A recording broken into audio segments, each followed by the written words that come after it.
La contagion positive, ça continue. Il y a quelques semaines, je vous ai partagé le fait que je recevais des premiers feedbacks sur la version bêta de mon manuscrit, sur la spirale de contagion positive, l'approche que je déploie dans les organisations et parmi les équipes. Ces retours furent tellement enthousiasmants et positifs que cela m'a poussé à vouloir sortir le manuscrit en 2025. Et il y a quelques jours, je me suis interrogé sur un des critères de choix pour moi pour le lancement de tout projet, qui est à mon sens bien trop souvent oublié par les leaders et par moi aussi, j'en suis la preuve vivante aujourd'hui. C'est le niveau de joie avec lequel je lance le projet. La charge de travail des missions que j'ai en cette fin d'année m'impose de dire que je n'étais pas complètement aligné avec ce niveau de joie.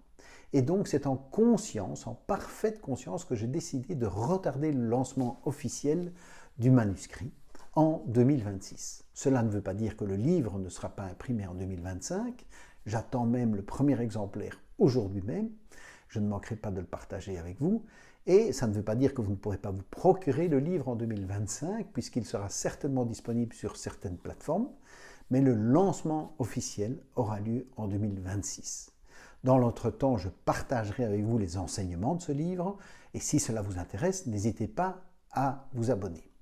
Ceci dit, et vous, en conscience, c'est quoi votre premier critère de choix pour sélectionner vos projets en 2026? Je suis impatient de vous lire et je suis impatient d'échanger plus avant avec vous en 2025 et en 2026. À très bientôt.